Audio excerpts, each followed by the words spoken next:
team that's won the rushing battle the last 20 years wins the game. When that wasn't working, though, there seemed to be a lack of adjustments. Is that fair? And what did you see when you watched the film? Yeah, I think the first thing is just overall, let me just quickly start with the defense. I feel like the defense played excellent. I thought that, really from the Oregon game on, some of those adjustments that were made have been excellent, and I thought they played really, really hard in this game. Was everything perfect? No, but I thought they played really good.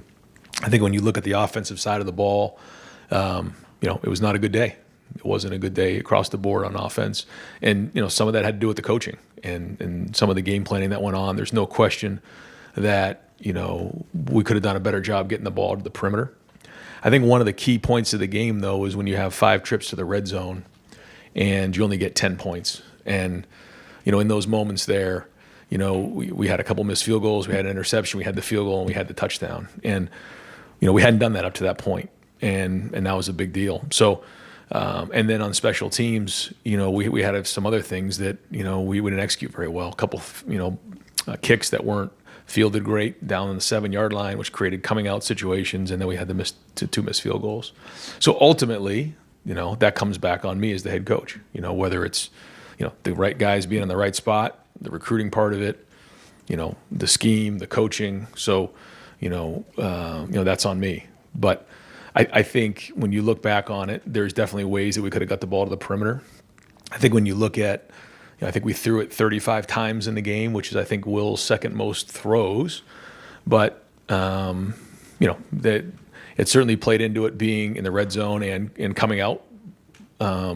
But there was definitely ways that we could have done a better job, because it's the coach's job to put the guys in the best position to be successful. And that didn't always happen on Saturday.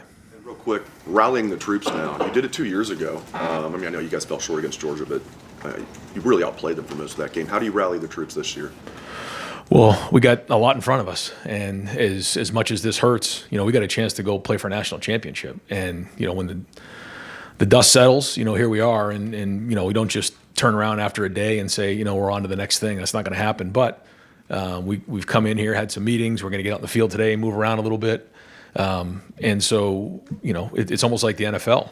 You think about the teams who, are in the wild card, get that first win, and they can get some momentum going and win the whole thing. So that's all out in front of us, and we have plenty good enough players to go do that. So it's going to go and come down to the leaders, pulling everybody together, knowing that, we got some guys maybe going into the portal. We got a couple of things, but all those things are going to happen whether we lost or we won. So here we are, 10-2, frustrated with how the season ended, but everything's out in front of us. And so, we've had good conversations. I think the guys are moving in that direction. I know we want to know what the next target is, and we'll get that Sunday. But, it's a good chance, we're going to be hosting here. And so I think that's exciting for our guys. And I know that, we'll rally around this thing and go after it. Jeremy Birmingham, podcast. Ryan, last one about recruiting before we get going in here. It's a bonus. You talk about adjusting to the changing NIL landscape, the money getting bigger and bigger every single time there's a conversation. How are you guys specifically adapting, but also how does the executive order that Mike DeWine signed in Ohio allowing the school to be more engaged and directly paying players assist you guys in this kind of wild, wild west, which is crazy that it's still a wild, wild west after 3 years of this. Right. First off, for Governor DeWine to sign that is big for our university, big for the program, because it allows us more flexibility in how we do things. Won't get into the details of all that, but really, really important. And him doing that, again, allows us to do a lot more things. And yeah, I know we're all looking to try to figure out the revenue share and how that fits into the university. And so there's still a lot of questions to be answered on that. And so a lot of it is you're figuring out as you go. But we know that number continues to rise, so we have to continue to be aggressive in that area. And, what was the number last year is going to only increase next year. So the more things like that just happen that can be done certainly gives us, again, a better opportunity. Who has to be engaged and involved in national conversations to put a cap or a guideline or a limit on this thing? Yeah, it's going to be at the conference level right now. And I give Tony a bunch of credit for being aggressive with this and communicating with Commissioner Sankey. And I know that there's been a lot of conversation about, these types of things to make sure that there's alignment between the Big Ten and the SEC. and that's really where it's going to start. And I know that they have been in a lot of talks about multiple different ways to start addressing some of these things to put more guardrails around it. Adam King, WBNS. Getting back to the game, I know you're not going to give us the insight of exactly on the headset, but what is that discussion like between you and Chip there in the fourth quarter with every play call, debating if you should run, stick to the run, or return to the pass? Yeah, usually it's between each series. You get the script of what comes for the next drive, some thoughts that are going on, and some of them are mixed with RPOs, and some of them are just call it and run it. A mixture of all those things. But when you do call an RPO, sometimes if they're in a too high shell, that ball is going to get handed off, and then obviously you just have passes. And so you go through it, you go through the list and see what you're thinking. And there were a couple of them that we got the turnover there in the red zone and weren't able to turn that. I mean, that was very, very frustrating. And that was a big part of the game right there. So, but that's typically how it goes. When you look at kicking, where do you go from here? How confident are you in fielding, and how do you build that confidence knowing what's going forward? Well, we wouldn't have put him in the game if we didn't feel confident in him. And, I know his teammates have told him the same thing. Everyone's got a job to do, and that's the game. And I have my job. Everyone has their own job, and so you got to do your job. And so, we'll continue to look at how he does in practice, but we wouldn't have put him in the game if we did not believe in him. Spencer Holbrook, Letterman Row. Ryan, in the 2 minute when you guys were taking timeouts and trying to get the ball back, as you reevaluate that situation, do you think that you guys handled that properly with your timeouts and using the 2 minute warning to your advantage, or is that something that you guys have to go back through and reevaluate? Well, I think if you wait to the 2 minute warning, with 3 timeouts left and you still need a touchdown, that's plenty enough time to go down the field. And so, we try to do the best we can to get with, what's on the chart in terms of the analytics to get the feedback on what that should be. I think we had plenty of time to go score. We didn't do that. That wasn't the issue. But we'll always look at it to see where we are on the field, what's the down and distance, and then go from there. But ultimately, what you're trying to do is, get the ball back with as many timeouts as possible and as much time on the clock as possible. And then the 12 minute, I know that you guys said that it was just a communication, but have there been conversations about that in particular and what exactly went wrong there out of the timeout? Yeah, I'm not going to get into all of it, but yeah, there was a miscommunication from up top, and once it got sent in, it was hard to it got loud and it got hard to get back off the field, and so it was a miscommunication. It shouldn't have happened. Stefan Kreisnick, Cleveland.com. You look at the rankings yesterday and kind of how the bracket sets up, and like you said, it seems like you guys are going to get a home game after the way, not just the loss, but the post-game situation, everything. Is there a sense with the seniors of excitement to get another chance to kind of, I guess, avenge the way things ended at home last week? I think there's a mix of emotions there, but I do think as we get closer to finding out who we're playing, there'll be more and more excitement around that. But I think to know that their season isn't over and that the last time they played with each other isn't over and that they still can achieve the goal of winning a national championship certainly is right there. And they are. I think with every day they're getting more and more excited about that. But again, you don't just wake up and say, okay, on to the next thing. It just doesn't work that way. But we're getting there. And that's why we're getting on the field today to get moving around and make sure everybody's together on this thing. And then that you got to get that first win. In the playoffs, you got to get that first one, and then you just continue to build from there and grow. But I know the seniors are going to do a good job leading here the next couple of weeks.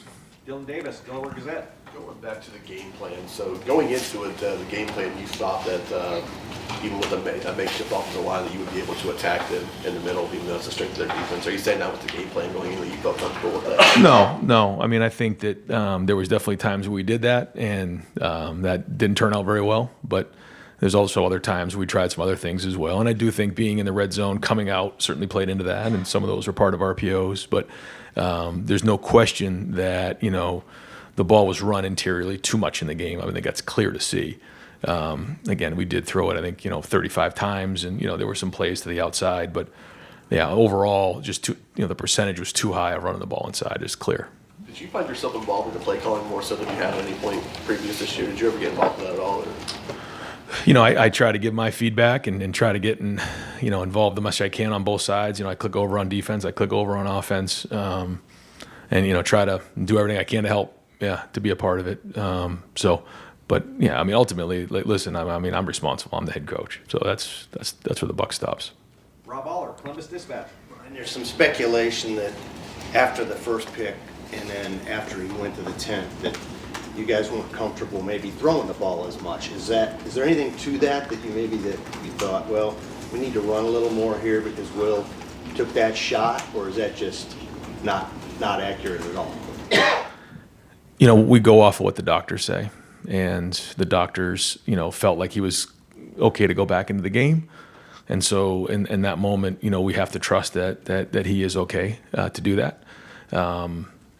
I think a little bit too was the interception coming out a little bit. And I think, you then are in a similar situation down there on the 5-yard line on 3rd and long. We didn't execute the run, but defense is playing good, add to the punt, get it out of there, see if the defense can get a stop. But no, at the end of the day, we're going to just listen to the doctors and got to go off their advice. So it didn't really impact from a coaching standpoint of how what it's going to look like, the play calling. He was fine as far as you're concerned. Yeah. Yes. Okay, and then tempo, it really worked at the end of the half, and then it just kind of went away. Obviously, if you have to do it over again, maybe you go tempo. Why didn't you go back to it? What was the thinking of going to it? Yep. We had tempo plays going into the game. I thought early on, we kind of had a little bit of a pace to us, got into the red zone again and bogged down. At the end of the half, we were in a 2-minute drill because it was more of a 2-minute situation than it was just tempo. Looking back again, I don't think there's any way you could argue that tempo would have helped us more in the game. Bill Landis, Kings of the North. Brian, we talk about having to win the rushing battle in this game and historically what that's meant. Does it at any point become, a bit of a self-fulfilling prophecy? Like, that's what Michigan builds its team to do. Meanwhile, you guys are as talented and more talented than anyone in the country at the receiver position, yet it seems like you go into this game with the mindset of we're going to run the ball anyway. I don't know if that's to prove a point or what, but how much is that on your mind, and at this point is it on your mind to your detriment as you try to put together a good game plan against Michigan? Well, I think there's two things there. I think we certainly threw the ball more than we passed it. Threw the ball more than we ran it, but I don't think that's your question. I think the question is, what we got to do what's best to win the game. Yeah. And that's got to be the number one goal, I think there's certain things that you have to do, and we have a list of like 10 situations. The rushing yards is one of them, turnovers is one of them, X plays is one of them. You go through it. So you don't just get stuck on one thing. But when you see something that's like undefeated over 17 years, you got to make sure the guys understand that. That's important. But it doesn't necessarily mean you got to do whatever you can to win the game. That's the bottom line. And so, there's other ways to run the ball. You can get the ball in the perimeter. You can, do different things, as you guys know. So, sometimes when you get down in there inside the red zone, it gets tight in there. You have to, be creative. And I think we could have been more creative in those areas. You guys now are on year 4 of at least not reaching 2 of those stated goals. Obviously, the third one is still out in front of you. Why are you the right coach to get the team to that point this season? Yeah, no, I hear you. I can't sit here and tell you that, as I look back on the 4 years, if there's like one thing in common, you look at each game and you can identify different things that didn't go well. And ultimately the result's the result, And so our guys, first off, love Ohio State. They are completely bought in. I thought they played extremely hard in that game, and I thought they wanted to win that game more than anything else. And so I think the culture is strong as it's ever been. I think we have great players. I think we have great coaches. It was a bad day. And so now we have to go forward.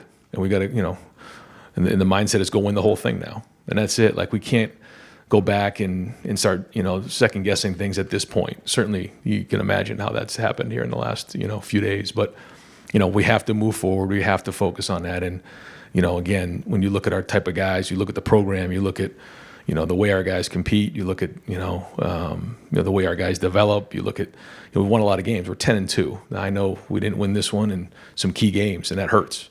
So we got to keep learning from it and growing from it and building on it. Every time you go through some of this, you learn more and more, and that has to be the case here. On the left, Tony Girdman, Buckeye Huddle. Ryan, with the game, how do you go about not minimizing it with the playoffs, but there's this thing of the big game, then there's also the season that's still going on. Is there too much put on the game? Is there not enough? Is there not enough on the rest of the season? Like, where's your mindset in all of that? I mean, I think about all of that a lot. Yeah. Because we all know what this game means. And again, when you come up short in the game, it's devastating. But we still got, a great opportunity in front of us. So, I think we've had some good meetings. We've talked about it. We've kind of, come to some common ground in certain areas. And so again, we're getting back on the field today, getting moving forward. And, you got to look at it, like the NFL playoffs, and that's what we're going to do. So, as bad as this feels, we have an opportunity to go here and go win a championship in 4 games. So, we can use that frustration and anger and things that have come with this loss to catapult us into these playoffs, to motivate us. And that's what we have to do, because at this point, you only can control what you can control. So that's kind of where our focus will be. And then I guess you just had wrapped up signing day. Do you expect to be here next year? Yes. Yes. Steve Hellwagon, 24/7 Sports. Yeah, Coach, along the lines of Bill's question, I mean, 4 straight years, the result, I mean, the games have looked different, but the result's been the same.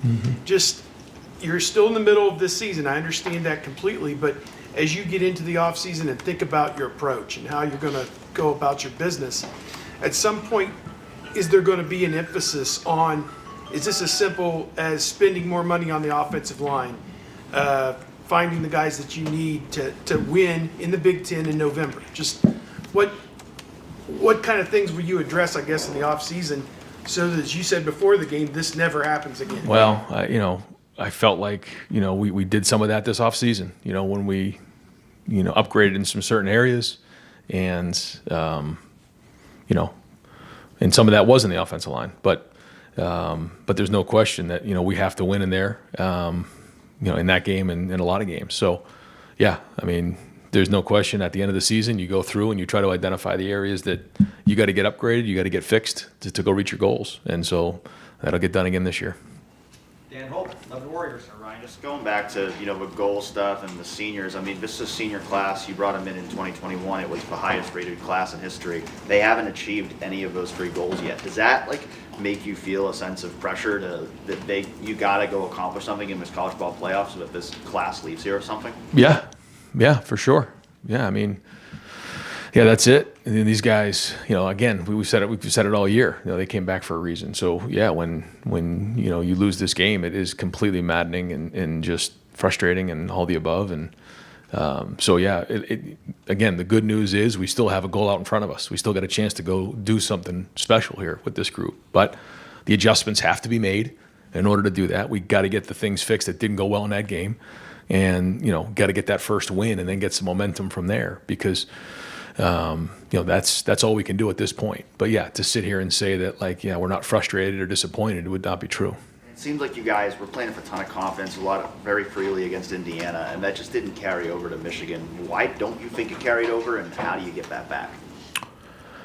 I think we came into the game as confident and as loose, I think, as we've been since I've been here, probably going back to 19. So, I think as the game went on, it started to get a little bit tighter because, it was, a couple turnovers here and there, some things didn't go our way. And so, you start to feel that a little bit as the game went on. I don't think we started out the game that way. I don't. And I thought that preparation was loose coming into the game. But obviously it didn't end that way. I guess then what do you have to do then so that if you get into playoffs, you end up in a similar situation where things start poorly? Yeah. How do you keep the team from losing its confidence like it did in that game? Yeah, well, you got to continue to find ways to jumpstart the team and get some excitement, and execution fuels emotion, and a big part of that is coaching. Trying to find ways to jumpstart the team and give them some X plays or things on the perimeter that can kind of get us going a little bit, and then when you start moving things around and getting the ball outside, it opens up a little bit inside. Now, when all of a sudden we can't just abandon the run. We're just not going to be throwing it 60 times a game. That's just not a recipe for success. But it's clear that we have very very good receivers here, and when we have an advantage there, we got to utilize that. And so we have to figure out what those adjustments are going into this next game and make sure that gets done. Stephen Means, Cleveland.com. Can you overthink the Michigan game? And do you feel like you guys have started to overthink the Michigan game as this losing streak has continued? I think you can look at it a million different ways, which you can imagine we have to. But at the end of the day, you got to put your players in a situation to be successful, and then we got to execute them. We do. We have to take care of the ball, but we also have to be aggressive. It comes down to both of those things. I mean, that's really what it comes down to. We can't sit there and crawl up into a shell, but at the same time, we can't be reckless with the ball either. And that's what it comes down to. And I think when you have success early on, it can build some positive momentum. And when you don't, then things can get a little bit uptight, and that's kind of what happened. But execution fuels emotion, and again, it goes back to the coach has got to put us in a situation to be successful, and then the guy's got to go execute it and do it. And there's maybe this idea out there that there's the idea of like maybe you not being here because it's somebody else's decision, but also that idea of you not being here because of your own decision. Have you at any point in the last couple of years even come close to having that thought? No, this is a wonderful place, and I got a great job, one of the best jobs in America, and it's a challenge at times, and I'm disappointed about this more than anybody. It crushes me, but we're going to continue to move and figure out what it is and overcome this obstacle. And we got a great way to make this a little bit better by going to win the whole thing this year. And then we figure out what it is and get it fixed moving forward. That's it. And it's my job to make sure I'm focused on this team right now. And obviously, with recruiting, to make sure the pieces are ready moving forward. That's it. One last thing. Justin Fry's been here 3 years now. I think he's landed 10 guys on the recruiting trail, plus a couple other transfer portal additions. Do you think he has done a good job recruiting and developing his position group? I think for all of our guys, there's been things that they've done well, and then things that they haven't done well. And so we give them feedback on the areas that they got to improve on. I've shared with him some of my things that I think he's doing well and things he's not doing well, and I won't get into those right now. But there's all areas that we can improve in, and the number one job for any position coach is their unit, their room. Who you're bringing in, who you're developing, and ultimately, are you building enough depth to go win the games we need to win? And so, that's the challenge for all of our guys. Then it's power of the unit, and then it's scheme is really the third thing. So, there's certainly things he's done well, but things he's got to improve on. Joey Kaufman, Columbus Dispatch. Ryan, in the last few days since Sunday, people have talked about your future on social media, television. What have been the communications you've had with recruits, the guys who signed today, guys in the roster? What has that message to them all been like? No, they've been great. You can tell by the class there was nobody flinching, and I think a lot of these guys nowadays have found some balance, and not riding the roller coaster and understand what comes with being at Ohio State, and not diving into the extremes of it all. And so, it's a great sign to see these guys that didn't even flinch after this game. I think it motivated them even more to want to come here and win next year. Has it not been have you had to reassure them hey, I'll be the one coaching you next year or anything like that? No, it never came up. Tom Berry, WBNS. Coach, I really seen at the end of the game, would you be in favor of the NCAA or the Big Ten banning flag planting?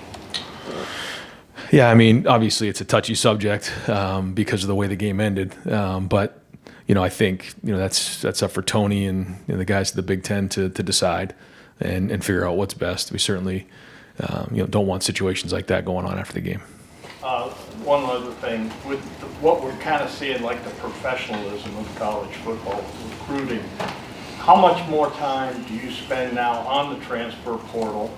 Because the one phenomenon is it seems that teams are getting older now, taking guys, and it's almost like a free agency system, just to help with depth and everything. How much more do you go to it now? I think every year is going to be more and more. I think we'll kind of see how this year shakes out with the retention, but ultimately you got to fill your roster. And when you look at the value in the NFL of a rookie as opposed to somebody who's getting into their second contract, they're different. And I think that there is a value to bringing in a freshman as they get into your program. They're into your program. They're a Buckeye, so there's a premium on that. But the value of a freshman coming in and playing is not the same as a third or fourth year guy, someone who's in their 20s, who's more mature. So those are all things that Mark Pantoni really, and I have had conversations about, because you have to start kind of putting values on guys and figuring that out, like the NFL. And so that's what we got to do. And so I think more and more the portal will become part of the conversation, just because of the way this is set up, and the fact that it's opening up next week during this whole process is a whole nother set of challenges that we got to work through this year, but also moving forward, just in terms of the rules of it all, because you're gonna see some teams really affected by this. Allowed to have so many players, does that? Yeah. As far as the actual recruiting the younger kids, does that change everything? It does. Yeah, it changes. And we don't know exactly what it's going to be in terms of a roster limit now. We've heard certain numbers that we're working towards and projecting on. So, that's the way we're making our decisions.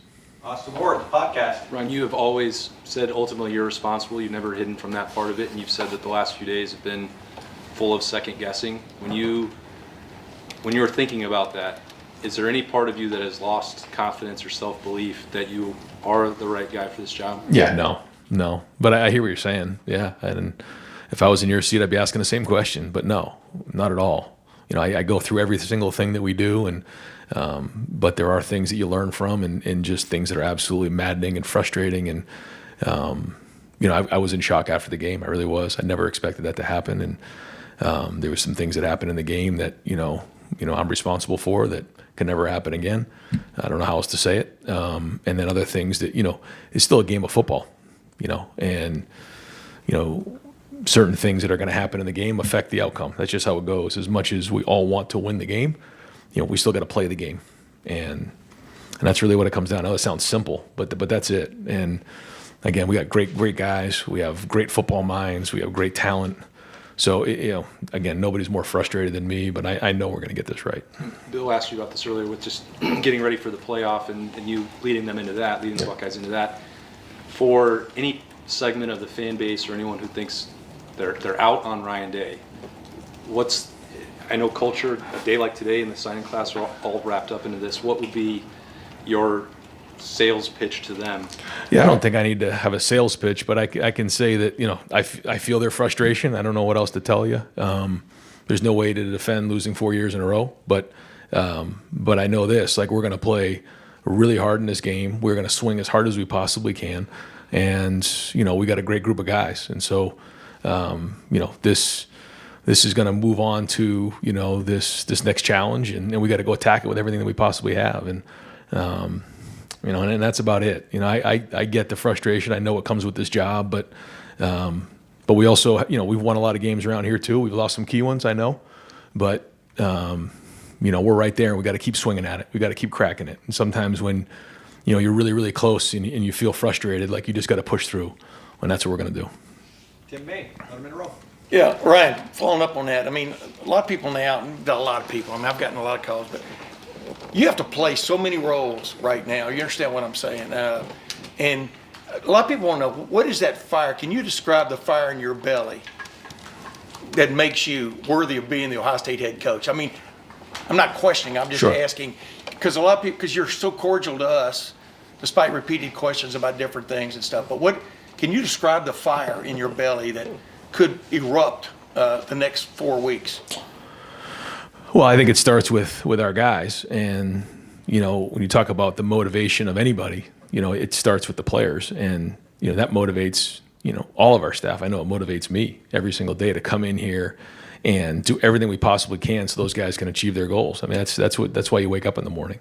You talk about fire, that's it. I think the next thing is for the fan base and for Buckeye Nation who cares so much about Ohio State. So when you don't succeed, boy, it just completely crushes you, and so and then there's just the competitiveness as a person to want to go win, and all of those things motivate us and motivate me, and so that's what gets you up in the morning and drives you every day, and again, it's hard to say right now coming off of this loss, but You talk about, these guys and how hard they go and how hard we go 365 days out of the year. I mean, there's nobody that goes harder than we do and puts in the work we do. So, again, I don't have an answer in terms of, exactly, why, other than there needs to be better decisions made in terms of how we game plan and needs to be better execution in certain areas. And has nothing to do with that. As a recruiting question, can I ask that? Sure. Tavian St. Clair committed, seems like almost 5 years ago, but he committed early. Y'all have got a commitment now. I know you can't talk about that. Who's going into, I think, his junior year. What tells you in a sophomore season of a player that he's the quarterback of the future for Ohio State? You understand what I'm saying? What are the telltale signs? Well, you look at the ability first, and then you look at the competitiveness, the leadership, the size. I mean, you look at a lot of different things, and you try to do the best you can based on, your experience and what you've seen. Knowing that sometimes when they're young, it's a little bit of a risk. And so everybody's a little bit different. You've seen us take guys late. You've seen us take guys early in the process, and you try to make each decision based on what you see. Yeah, and it's about being in there early. I mean, is that part of the game? Being in there early on a guy? I mean, is that some guys are recruited early, and some guys are recruited late, and it just depends on who that is. It doesn't necessarily mean the guys who are recruited early end up becoming the best players. Some guys like C.J. Stroud get recruited late, and they become really good players. Everybody's unique. So you got to make sure you look at it that way. There's no cookie cutter way, or we use comps, but that's not necessarily fair either. Everybody's their own person. So you got to try to do and treat everybody individually, as they are. Thanks, man. And final questions, Bill Rabinowitz, Columbus Dispatch. I'll start with the offensive line. How confident are you that this line, the way it's constituted, is capable of winning a national championship? Are you contemplating changes on the line? Yeah, we're definitely going to contemplate some rolling at the very least. Look at it over the next couple of weeks. Probably could have done that in the game and considered that in the game. It was a big game. Didn't think that was the right thing to do at the time, but looking back, probably should have at least tried something. And so yeah, we will look into this week on doing some of that. Josh, would you have a possibility at center, for example, or do you get to maybe shift guys around, or new starters, or what? Yeah, all of the above. Josh and Luke, and even considered moving Donovan back inside. We've done a bunch of different things in terms of communication, or in terms of talking in the meeting room. We're not there yet, making a decision. We do have a couple weeks here to take a look at those things and see what gives us the best chance, and maybe it's multiple guys. Ross came out Sunday and gave you full support. What do you feel is the level of support from the administration, from donors, for you staying as coach? Well, again, I think everybody's frustrated, and we know it's not acceptable. So I get that part of it, but I think everybody knows that we have to go and attack this thing moving forward. That's what it's going to be. We got an opportunity to go win a national championship, and everybody around here has been very supportive on that, focusing on that, and that's really what it is. And I know what the job is. I know where the focus needs to be, and there hasn't been a ton of communication other than that. Everyone is saying, and it's probably true, this was the hardest of the 4 losses because Michigan had struggled this year and everything else. Has it felt like that to you? Is this the hardest loss that you've endured here, and how have you gotten through it? I try not to rank them, but yeah, I hear what you're saying, and I don't disagree with you. There's no two ways around it. Yeah. Coach, thank you very much. All right, guys. Thanks, Ryan.